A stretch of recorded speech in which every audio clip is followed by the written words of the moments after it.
aos nossos internautas. Mais uma vez estamos aqui para tratar sobre justificação pela fé, e o título de hoje é A Fé Anula a Lei.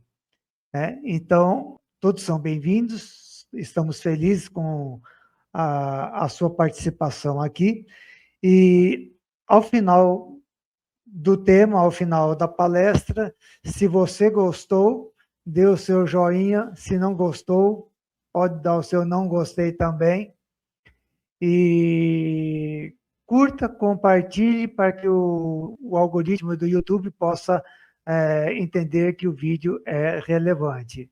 Boa noite a todos, boa noite, pastor Benildo, é uma satisfação tê-lo aqui conosco novamente. Oi, irmão Joel, boa noite a todos os irmãos, amigos que estão também aí assistindo, ou vão assistir, né, esse estudo, e a gente vai continuar estudando aí sobre a mensagificação pela fé, agora, como o irmão Joel já mencionou, com uma pergunta, né, a fé anula a lei? Porque, irmão Joel e irmãos, nós estudamos aí já fizemos alguns estudos, e no último estudo nós mostramos claramente que o homem é justificado unicamente pela fé. Jesus é a nossa justiça, né? Agora, essa pergunta é importante porque existem muitos teólogos, muitos pastores, que dizem o seguinte, que nós somos salvos pela graça de Deus, mediante a fé, né, na justiça de Cristo, e que isso anula a lei. Então, por isso essa pergunta, a fé anula a lei? Né? A nossa fé em Deus faz com que a fé seja anulada, deixe de existir? Né? Então, nós vamos refletir nessa noite baseado nessa pergunta, esse estudo. Né? Aí podemos Exatamente, ver... existe uma grande dúvida no meio cristão a respeito da relação entre a fé e a lei, né?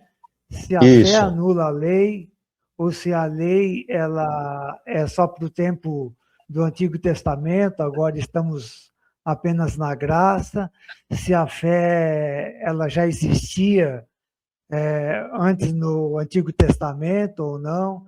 Existem muitas dúvidas no meio protestante, no meio evangélico, a respeito da fé e da lei, e da graça, né?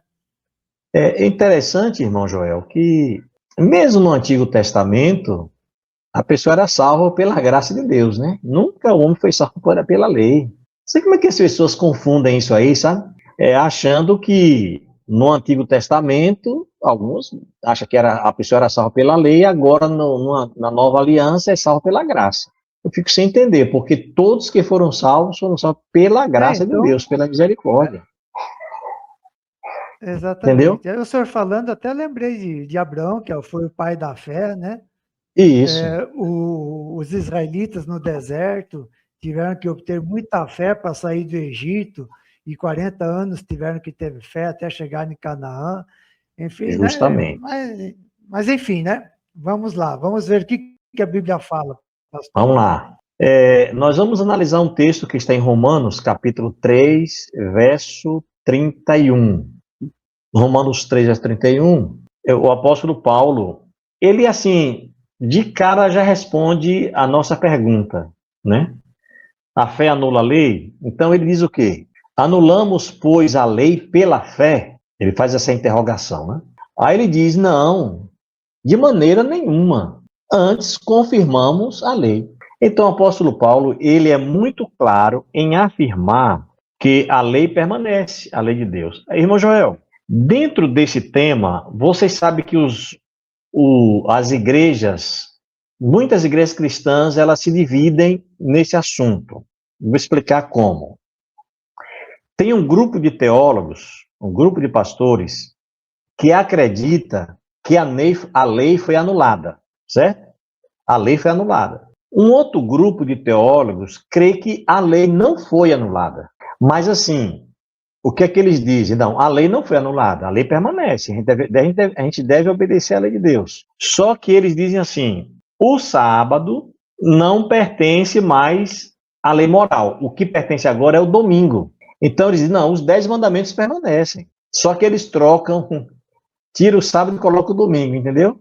E outras igrejas, e outras dizem, não, a lei foi abolida, acabou a lei, não precisa de lei, só pela graça, pela misericórdia, e acabou. Mas um outro grupo diz, não, a lei permanece. Só que agora a diferença é que o sábado foi mudado para o domingo, então agora a gente tem que guardar o domingo, eles dizem, né? Mas eles defendem a lei de Deus. Mas aqui, o interessante é que o apóstolo Paulo está dizendo aqui que nós não devemos anular a lei por causa da fé. Ele fala, não, de maneira nenhuma. Antes, confirmamos a lei. Ele deve ser confirmado. Então, a lei permanece, a lei de Deus, a lei moral. Essa lei permanece, né? Ela não foi abolida. E Jesus mesmo falou, né? Não penseis que vim abolir, abrogar a lei. Eu não vim para isso, eu vim para cumprir. Então, ele não aboliu a lei. Lá em Mateus 5, a partir do verso 17, né? 17, 18, ele fala isso. E o apóstolo Paulo aqui faz essa confirmação, né? Ele faz a pergunta. Tem um texto, e a gente vai intercalar, e porque parece assim... que esse é um problema antigo, né? Não é um problema só de agora, é um problema já desde o tempo de Paulo, né? Justamente. Porque se ele chega a esse ponto aí, de fazer essa interrogação, é porque já existia algum problema ali, né? E se ele diz assim, anulamos, pois, a lei pela fé? Nós vamos anular a lei por causa da fé? Aí, não, de maneira nenhuma. Antes confirmamos a lei. Então, realmente já existia. Nós vamos intercalar contextos de Ellen White. Por quê? A gente poderia fazer esse estudo aqui sem mencionar nenhum texto de Ellen White. Até porque as nossas doutrinas, todas elas são embasadas na Bíblia, né? Porque nós cremos que a Bíblia... É até bom a gente fazer um estudo depois aí, João, sobre a Bíblia com o nosso livro de regra, fé e prática. Então, todas as nossas doutrinas da igreja, eu digo nossa, da igreja adventista, é embasada na Bíblia. Mas nós vamos intercalar, por quê? Eu vou justificar a razão que nós vamos colocar texto de Ellen White. Para as pessoas observarem que Ellen White ela foi defensora da mensagem da justificação pela fé. Uma mensagem equilibrada, como a Bíblia apresenta, né? Como a Bíblia apresenta essa mensagem equilibrada. Como o apóstolo Paulo aqui. O apóstolo Paulo foi o maior defensor da mensagem de justificação pela fé. Ele foi a pessoa que mais falou sobre justificação pela fé. Se a gente analisa, né, a carta aos Romanos, Gálatas, Efésios, bem, aí a gente encontra. Agora, ao mesmo tempo, ele manteve o equilíbrio. E aqui o equilíbrio está nesse capítulo 3 de Romanos, verso 31, onde ele diz, não vamos anular a lei de Deus. A lei não pode ser anulada por causa da fé, né? Aí o próximo texto é um texto do Espírito de Profecia, de Ellen White, que está no livro Caminho a Cristo, está na página 59 e também na página 60. É interessante, irmão Joel, esse texto, porque ele mostra dois erros. Fala dois grandes erros, né? Há dois grandes erros contra os quais os filhos de Deus, particularmente aqueles que só há pouco aceitaram sua graça, deve especialmente evitar. Então, existem dois erros. Quais são esses dois erros? O primeiro, já mencionado, é de considerar as próprias obras, confiando em qualquer coisa que se possa fazer, a fim de se colocar em harmonia com a vontade de Deus. Então, ela diz, isso é um erro. A pessoa achar que deve apresentar suas boas obras como meritórias, isso é um erro. E nós estudamos isso nos estudos anteriores. Então, não, isso aí o primeiro erro é esse. Você não pode colocar suas obras como meritória. Confiar em qualquer coisa que você faça para a salvação. E ela diz assim, o erro oposto, aí é um outro erro, o segundo erro, o erro oposto, e não menos perigoso, é de que a crença em Cristo isenta o homem de guardar a lei de Deus. Não. Você é salvo pela graça, você é salvo pela misericórdia de Deus, você não precisa obedecer. Você não precisa obedecer à lei de Deus. Então, isso aí é um outro erro. Entendeu, irmão Joel? Então, são dois erros. Um é achar que a pessoa tem mérito. Outra é achar que não, eu não tenho mérito, eu sou só pela graça, então eu não preciso obedecer a Deus, não preciso obedecer à lei de Deus. E isso aí é muito complicado, né? Muito complicado, porque Exatamente. como é que a pessoa vai colocar por terra a lei de Deus? Então, como nós estamos vendo aqui, irmão Joel e amigos, são dois erros grandes. Um é desprezar, um é achar que é salvo pelos seus os méritos, o ser humano achar que tem mérito, e o outro é desprezar a lei de Deus. Então a gente não pode cair nesses dois erros. Eu ia falando uma coisa, que entre os teólogos, os pastores, que eu mencionei assim, tem um grupo que acredita que a lei de Deus foi abolida e tem outro grupo que acredita que não, só o sábado que mudou para domingo. Mas tem outro grupo, que nesse caso nós fazemos parte, que defende que a lei de Deus não foi abolida e que o sábado permanece em vigência, né? Aí tem um texto que está no livro do profeta Isaías, no capítulo 64, o versículo 6, que é interessante dentro desse estudo a gente analisar esse texto do profeta Isaías, no capítulo 64, no versículo 6, certo? Ele não apareceu aqui ainda, irmão Joel, para mim. Apareceu agora. Muito bem. Então, o texto diz o quê? Olha, mas todos nós somos como imundo, e todas as nossas justiças como trapo da imundícia. Todos nós murchamos como a folha, e as nossas iniquidades como um vento nos arrebata. Então, esse texto, porque aquele primeiro erro é de um homem querer apresentar algo para se salvar, apresentar suas obras ou sua justiça. Esse texto aqui é muito claro em dizer que todos nós somos como trapo, como imundícia, e todas as nossas justiças, interessante, irmão Joel, que fala assim, todas as nossas justiças, como trapo de imundícia.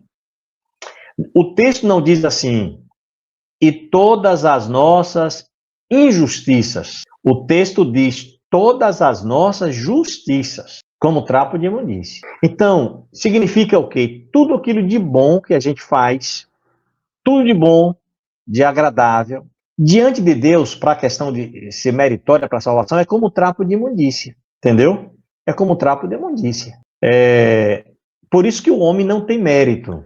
É o primeiro erro, né? Tudo aquilo que a gente pode oferecer de bom, tudo aquilo que a gente pode oferecer de bom para Deus é como se nada prestasse. Isso.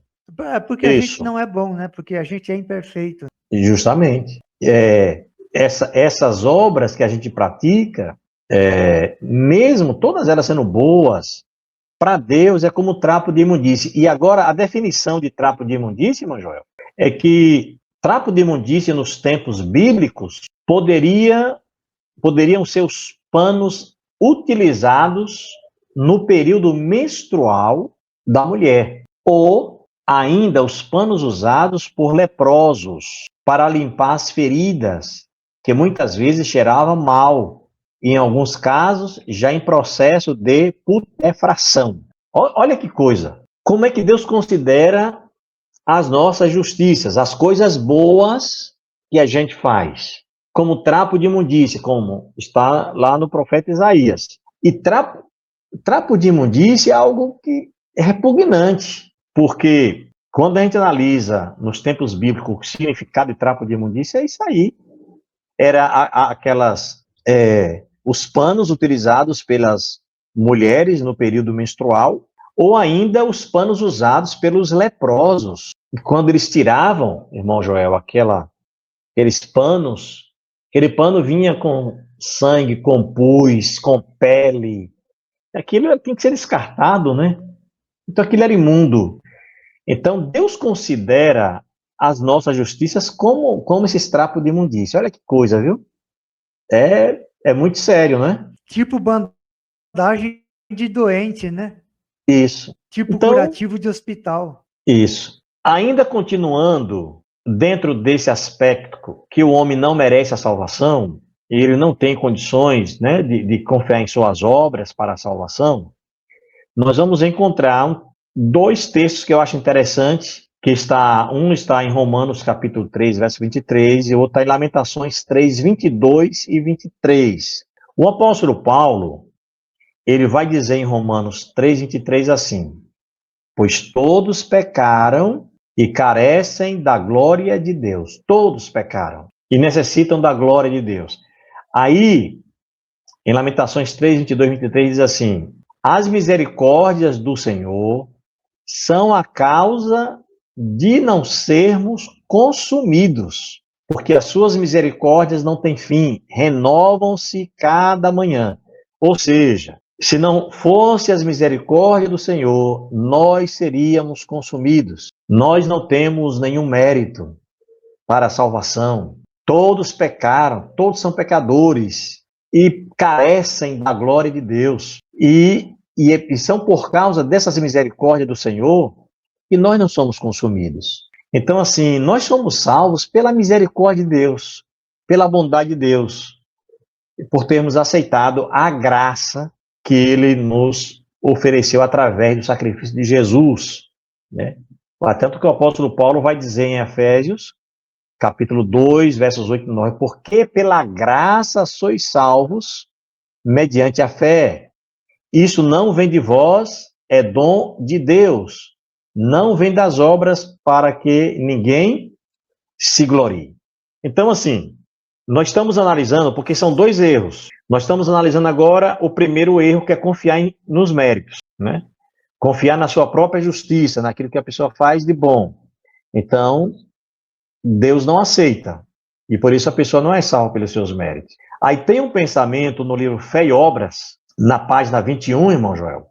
Fé e Obras, página 21. Esse texto eu acho interessante. Ele nos mostra de maneira bem clara a situação do homem com relação à salvação.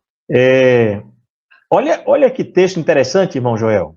Se juntássemos tudo que é bom e santo, nobre e belo no homem, e apresentássemos o resultado aos anjos de Deus, como se desempenhasse uma parte na salvação da alma humana, ou na obtenção de mérito, a proposta seria rejeitada como traição. Texto forte esse, né? Texto forte, irmão Joel. Se juntássemos tudo que é bom e santo. Esse texto, olha, ele vem... Sim. Esse texto está de acordo com Isaías 64, verso 6. Ela só falou de uma maneira diferente, mas falou exatamente a mesma coisa. Justamente. Se juntássemos tudo que é bom e santo, nobre e belo no homem, que é tudo coisa boa, não é coisa desagradável, não é injustiça, é justiça, e apresentássemos o resultado aos anjos de Deus, como se desempenhasse uma parte na salvação da alma humana, ou na obtenção de mérito, a proposta seria rejeitada como traição. Por que traição? Porque o homem só pode ser salvo pelos méritos de Jesus. Então, ele estaria descartando os méritos de Jesus para achar que ele tem mérito. Então, isso é uma traição. Então, a proposta seria rejeitada como traição. Deu para entender aí, né, irmão Joel? Deu para entender direitinho?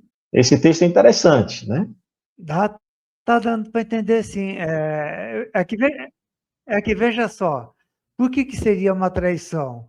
Porque Jesus veio justamente oferecer a sua vida perfeita no nosso lugar para que nós pudéssemos ser salvos. Qualquer pessoa imperfeita que tenta apresentar alguma obra como sendo boa para substituir a justiça de Cristo é um traidor. Verdade. Deus não aceita. Ou você está no reino de Cristo, e Cristo é que está te salvando, quem oferece a vida perfeita para você, ou você está do lado contrário, porque como que eu vou oferecer, sendo pecador, uma coisa boa? Não tem, é traição. Então quer dizer que eu não estou aceitando a Jesus como meu Salvador, não estou aceitando as obras dele como perfeitas para substituir as minhas obras imperfeitas? Sou um traidor. Isso mesmo. Aí é traição. Aí no outro texto, irmão Joel, e queridos irmãos e amigos, no livro Mensagens Escolhidas, volume 1, na página 344, olha que esse texto é maravilhoso também, ó.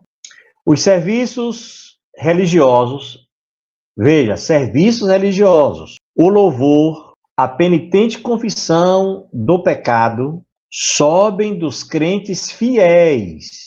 Aqui é interessante a gente destacar. Serviços religiosos, louvor, penitente confissão de pecado, sobe dos crentes fiéis. Não está falando de crentes infiéis. Sobe dos crentes fiéis, qual incenso ao santuário celestial, mas passando através dos corruptos canais da humanidade, ficam tão maculados que, a menos que sejam purificados por sangue, jamais podem ser de valor perante Deus. Eu faço uma pausa aqui para falar algo. Esse texto é muito interessante. E aí, para os críticos da igreja, eu falo, irmão Joel, eles deveriam ler o que Ellen White escreveu sobre educação pela fé. Uma declaração dessa aqui é algo muito profundo, sabe? Então, veja, os serviços religiosos, o louvor, a penitente confissão de pecado dos crentes fiéis sobem com incenso ao santuário celestial, mas passando através dos corruptos canais da humanidade ficam tão maculados que Deus não aceita. Então, uma vez uma pessoa falou assim, né, que os canais corruptos da humanidade seria a atmosfera celestial, né? A atmosfera aí, onde o pecado alcançou. Mas eu falei, olha, se é assim, as orações de Jesus também não poderiam subir aos céus. Se fosse os canais corruptos da humanidade, fosse a atmosfera. Os canais corruptos da humanidade é a natureza humana pecaminosa. Então, exatamente, tudo que nós fazemos de bom, louvor, adoração, oração, com toda a fidelidade a Deus, quando passa pela natureza humana pecaminosa, ficam manchados, ficam maculados, porque ainda é uma obediência imperfeita. E aí, diz o texto, que ele só pode ser de valor perante Deus se Jesus purificar, se for purificado por sangue, e é o sangue de Jesus Cristo. Aí diz, não ascendem em imaculada pureza, e a menos que o intercessor, que está à mão direita de Deus, apresente e purifique tudo por sua justiça, olha interessante, por sua justiça, não será aceitável a Deus. Então, tudo que a gente faz na igreja, na hora que nós estamos na igreja, no sábado, no domingo, na quarta-feira, louvando a Deus de todo o coração, confessando o pecado, tudo que nós estamos fazendo ali, sobe dos crentes fiéis para o santuário, mas quando passa pelos canais corruptos da humanidade, Deus não pode aceitar. Aí tem que ser purificado com sangue e aí Deus aceita, irmão. Um texto interessante, né? Texto interessante, viu? Interessante, pastor, porque é o seguinte, tudo que a gente faça de melhor, com as melhores e boas intenções, e não apenas com boas intenções, de coração, querendo louvar a Deus, querendo fazer o nosso melhor, ele vai acompanhado de pecado. A gente não é perfeito, então as nossas obras, por mais sinceras que sejam, elas vão, algum pecado vai junto. E aí precisa que o sangue de Jesus que morreu na cruz perdoe o nosso pecado. É necessário que as nossas intenções que falharam nesse momento sejam substituídas pelas obras perfeitas de Jesus. Isso mesmo. Nesse momento, quando o nosso pecado ele é perdoado e as nossas obras, por melhor intencionadas que sejam substituídas pelas obras perfeitas de Jesus, então aí sim Deus pode aceitar. Então, a Igreja Adventista, e nesse ponto, pastor, a obra de Jesus Cristo na cruz, e não apenas na cruz, mas durante os 33 anos que ele viveu na Terra, ela tem que ter sido perfeita e completa para produzir esse resultado na vida do pecador, essa transformação, esse perdão, essa substituição dos nossos atos das nossas boas obras, vamos dizer assim, das nossas boas obras imperfeitas através da justiça de Cristo. Isso mesmo. Agora, nós vamos ver o seguinte, nós começamos dizendo que existem dois grandes erros, um é confiar nos méritos, e nós já analisamos isso aí, e outro é dizer que a lei foi abolida. Agora nós vamos entrar nesse ponto, que a lei de Deus não foi abolida, né? E aí a gente vai ler o texto que nós lemos no início de Romanos 3:31, que a fé não anula a lei. Ó. Anulamos, pois, a lei pela fé? Não, de maneira nenhuma. Antes confirmamos a lei. Então a lei de Deus permanece. Ela permanece em vigência. Repito, não é porque nós somos salvos pela graça que a lei de Deus foi abolida. Isso aí é um ensino teológico completamente errado. Esse ensino teológico é contra a Bíblia. Os teólogos que defendem que a pessoa é justificada pela fé e que a fé anula a lei, eles estão equivocados e totalmente equivocados. Eles estão ensinando algo errado. Eles estão ensinando algo contra o que diz a palavra de Deus. Porque a palavra de Deus é clara. O apóstolo Paulo é claro. Anulamos, pois, a lei pela fé? Não, de maneira nenhuma. Antes confirmamos a lei. Então a lei permanece. A lei de Deus permanece. A lei de Deus não foi anulada. A lei de Deus, a lei moral de Deus não foi cravada na cruz. Porque assim, irmão Joel e irmão, se a lei fosse abolida, não existiria pecado, porque pecado é transação da lei. Entendeu? Exatamente. Se a lei fosse abolida. Veja só. Nós temos fé no quê? Nós temos fé que Jesus perdoa o nosso pecado. E pecado é o quê? Transgressão da lei. Isso. Se a lei é abolida, não existe pecado. E a nossa fé é no quê? Perde o sentido. Perde. Se não existe lei, não existe pecado. E nós temos fé no quê? Isso. Entende? Jesus morreu por causa do nosso pecado. Mas se a lei foi abolida, não existe pecado. Então Jesus morreu para quê? Não faz sentido. Não faz. Não faz nenhum sentido. Porque assim, ó, o pecado é transação da lei. Então, se não existe a lei, olha lá, não existe pecador. Porque o pecado existe porque alguém transgrediu a lei e transgride. Então, não existe pecador. Se não existe pecador, para que Jesus morreu na cruz? Não tinha necessidade dele morrer na cruz se não tem pecado, se não existe pecado. Aí coloca por terra o sacrifício de Jesus. Veja, é o contrário. O pessoal fala assim, não, vocês adventistas defendem a lei, vocês não creem no sacrifício de Jesus, vocês estão colocando por terra o sacrifício de Jesus. É o contrário. Quem diz que a lei de Deus foi anulada, que não existe mais a lei de Deus, é que está colocando por terra o sacrifício de Jesus, certo? Aí nós vamos agora, não é, irmão Jorge?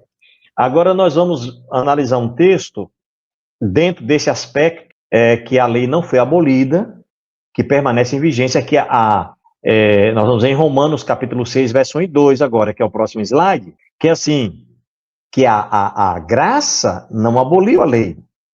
E o que nós comentamos aí agora, nós vamos ver isso aqui, ó, em Romanos 6, verso 1 e 2. Ó. Que diremos, pois? Permaneceremos no pecado para que seja a graça mais abundante? Olha que pergunta, né, do apóstolo Paulo. Olha, nós vamos permanecer no pecado para que seja a graça mais abundante, sendo que pecado é transgressão da lei.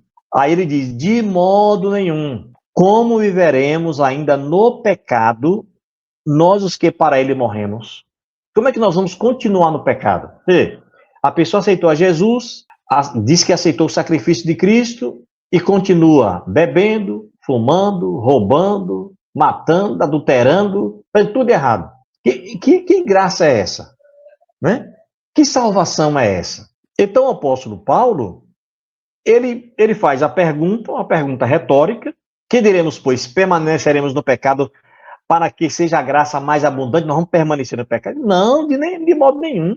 Como é que nós vamos viver ainda no pecado, nós que já para ele morremos? E assim, nós não vamos viver mais na prática do pecado, porque nós somos novas criaturas. A Bíblia diz, né, em 2 Coríntios 5,17, que agora nós somos novas criaturas, as coisas velhas já passaram, eis que tudo se fez novo. E o que é pecado? Novo. A gente já sabe, é 1 João 3,4, né, que diz, pecado é transgressão da lei. Pecado é transgressão da lei. Então, essa história, não é nem história, essa narrativa de dizer que a fé anula a lei, essa narrativa de dizer que a graça anula a lei é diabólica. Viu, Joel? Eu falo sem nenhum medo isso aqui. É diabólica. Eu estava pensando exatamente isso. É diabólica, porque coloca por terra a lei de Deus e coloca por terra o sacrifício de Jesus. Quer dizer, não tem pecado, para que vai ter um Salvador? Exatamente. Se não tem pecador, não tem lei, não tem pecador. Não tem pecado, então Jesus ia morrer por quem? Então, essa teologia da graça, a gente fala da graça barata, é uma teologia diabólica mesmo. É para vir para acabar com a lei de Deus e com o sacrifício de Jesus Cristo. Isso é algo muito sério mesmo. Não sei se você gostaria de falar algo, irmão Joel, vai comentar em cima disso aí? É o diabo querendo fazer pouco caso daquilo que Jesus fez na cruz. Justamente. Então, justamente. Essa teoria é o diabo querendo fazer pouco caso daquilo que Deus fez na cruz, da vida de Jesus aqui na terra, do esforço que Deus fez. Porque Deus veio aqui morrer pelo pecador. O pecador transgrediu a lei. Então, vamos dizer assim, então Jesus veio morrer só pelo pessoal do Velho Testamento, porque daí o pessoal do Novo Testamento, por causa da fé, não precisa obedecer à lei. Então, depois no Novo Testamento, ninguém mais é pecador, porque a lei foi abolida. Então, a morte de Jesus é desnecessária para a gente que está no Novo Testamento. Justamente. Porque Jesus veio morrer pelo pecador. Aí não. Depois que Jesus morreu na cruz, a lei foi abolida. Se a lei foi abolida, não tem mais pecador. Então, Jesus só morreu pelo pessoal do Velho Testamento. O Novo Testamento não tem pecador, não morreu por ninguém. É uma coisa assim, que você para 5 minutos para pensar, não dá para acreditar num pensamento desse. E são teólogos, né? Se dizem teólogos e tal, e inventam um negócio desse. Agora, tem no livro Cristo, Nossa Justiça, né? Ou Cristo, Justiça Nossa, na página 109, tem um texto também de Ellen White que eu acho interessante, que é importante a gente analisar. Ó. A justiça de Cristo não é uma capa para encobrir pecados não confessados e não abandonados. É um princípio de vida que transforma o caráter, e rege a conduta. Então, a justiça de Cristo não é uma capa para encobrir pecados não confessados e não abandonados. Porque a pessoa pode dizer assim, não, eu estou matando, estou roubando, estou fumando, estou bebendo, estou indo para a festa, estou fazendo tudo aí, mas eu sou salvo pela graça. Eu sou salvo pela justiça de Cristo. Eu não tenho mérito mesmo, então... Mas, meu irmão, como é que você vai continuar na prática do pecado e dizendo que aceitou a justiça de Cristo? Porque a justiça de Cristo, irmão Joel, a pessoa que aceita, e ele é salvo pela graça, sem nenhum mérito, mas a transformação, a mudança de vida. A pessoa passa a ser uma nova criatura. Ainda que não vai ser uma obediência absoluta, como nós já estudamos, obediência perfeita e perpétua, mas pelo menos relativa vai ser. A pessoa, repito, não vai andar na prática do pecado. Não vai andar na prática do pecado. De jeito nenhum. Porque a justiça de Cristo não é uma capa para encobrir pecados. Esses pecados não confessados e não abandonados. A pessoa tem que abandonar, pela graça de Deus, né? Tem que abandonar. Exatamente. Pastor, Sim. Veja só, a gente vai para o céu. Chega lá no céu, Jesus prometeu que não vai ter mais tristeza e não vai ter mais dor. Uma pessoa que não tem interesse, olha só o que eu vou falar, uma pessoa que não tem interesse de cuidar do próprio corpo, ele vai chegar lá no céu, se ele não cuidar do corpo dele, vai continuar tendo tristeza, vai continuar tendo dor, vai continuar tendo doença. Uhum. Porque, no caso, a pessoa fala assim, não, mas eu não estou fazendo mal para ninguém. Você não está fazendo mal para os outros, mas está fazendo mal para você. E fazer Isso. mal para mim mesmo é pecado, É. porque isso vai trazer sofrimento para mim. E Deus me criou não é para que eu tenha tristeza ou sofrimento. Ele quer que eu seja uma pessoa feliz e alegre. Mas eu vou ser uma pessoa feliz e alegre quando eu tenho interesse em cuidar do meu corpo, da minha vida. Isso. Agora, veja só como que são as coisas. Se eu não Sim. tenho interesse de cuidar da minha vida, do meu corpo, como é que eu vou cuidar dos outros? Isso. Eu não vou Porque cuidar assim, dos outros.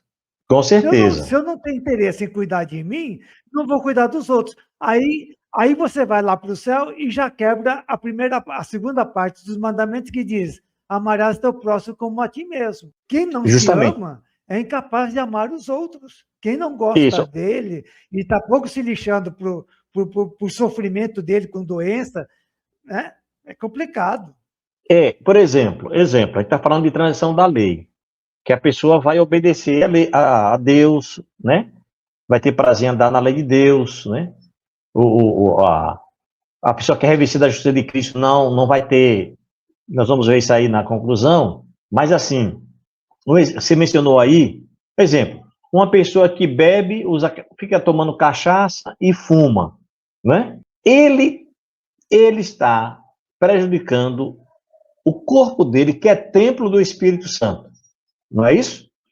Então, ele está tendo amor por ele mesmo, ele bebendo, ele fumando? É óbvio que não. Exatamente. Então, é isso que você mencionou. Como é que se ele não tem amor por ele mesmo, por que ele vai ajudar o próximo? Como? Aí, irmão Joel, nós vamos partir já para a conclusão. É. Vamos partir para a conclusão aqui. Esse outro texto que a gente vai ler agora, ele está também no livro Cristo, Nossa Justiça, ou Cristo Justiça Nossa, página 112. Olha que diz o texto, ó. Quando estivermos revestidos da justiça de Cristo, não teremos nenhum prazer no pecado. Nós não vamos ter prazer no pecado, pois ele estará trabalhando conosco. Poderemos cometer erros, mas haveremos de aborrecer o pecado que causou os sofrimentos do Filho de Deus.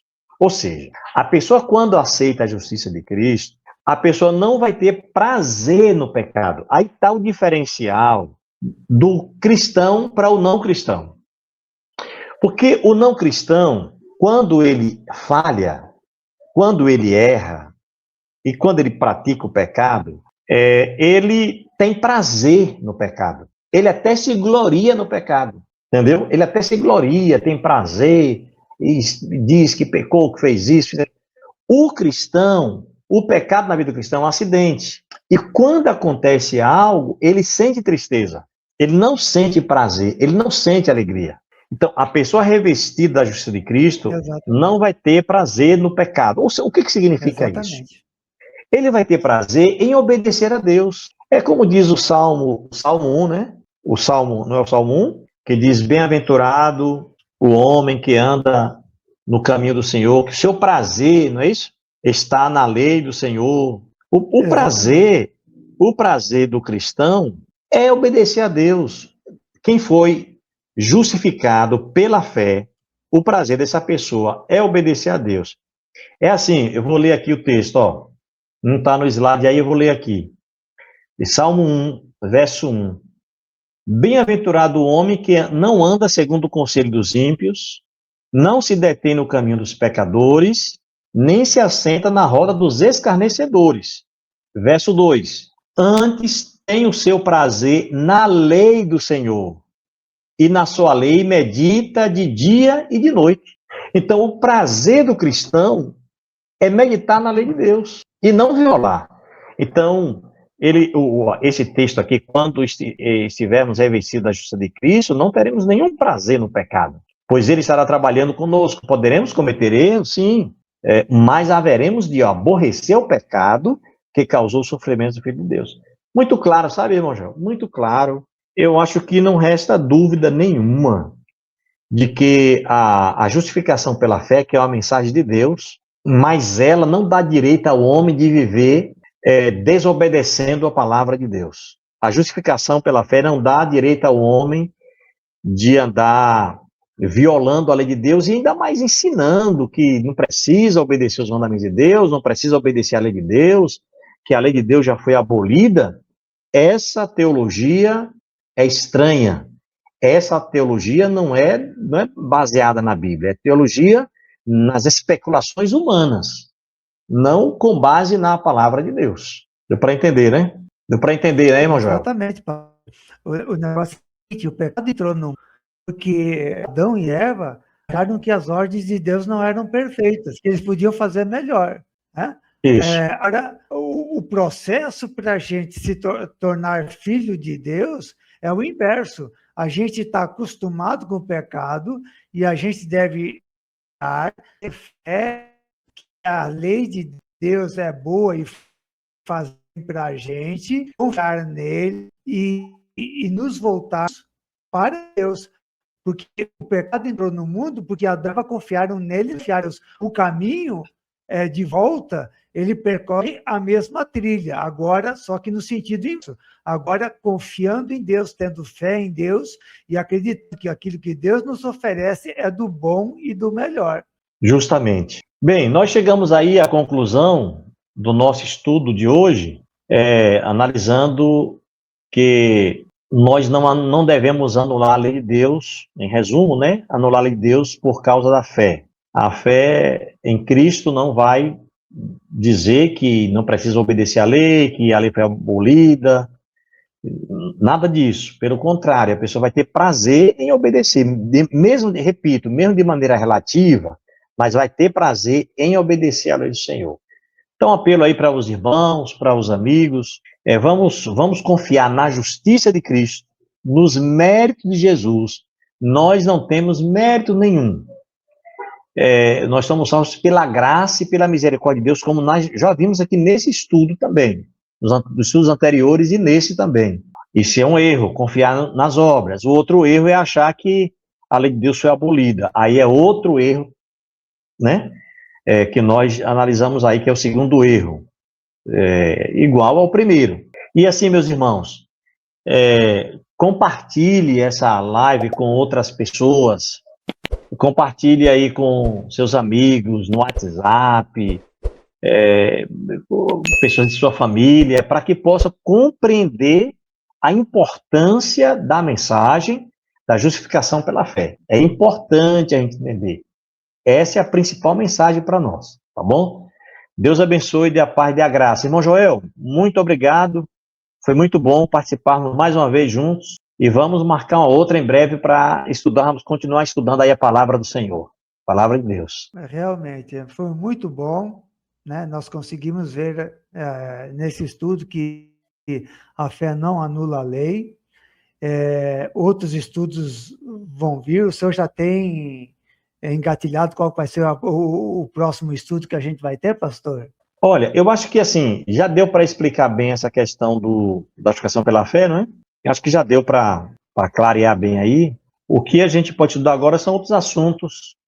Tem alguns assuntos bons para a gente estudar. Por exemplo, outros temas. Sobre a volta de Jesus, é um tema bom, né? Ou sobre um tema bom também, sobre o sábado, porque está em alta hoje, né? As pessoas falaram que o sábado foi abolido. Muita gente falando isso, que não precisa guardar o sábado, que o sábado agora é o domingo. A gente pode estudar também, esse é um assunto bom de ser estudado, né? Mas a gente tem material preparado para a gente continuar estudando a palavra de Deus, viu? Muito bom, exatamente. Então, só para esclarecer os nossos ouvintes, então nós estamos encerrando esse estudo sobre a justificação pela fé. Vamos começar outros estudos a partir do próximo vídeo.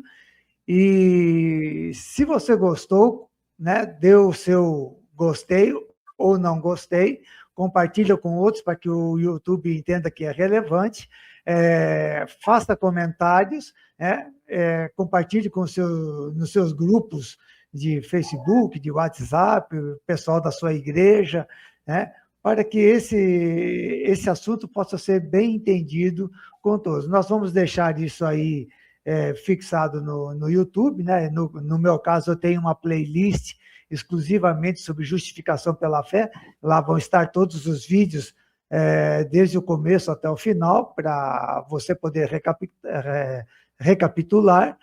E vamos aguardar semana que vem, nós teremos outro assunto, outro estudo.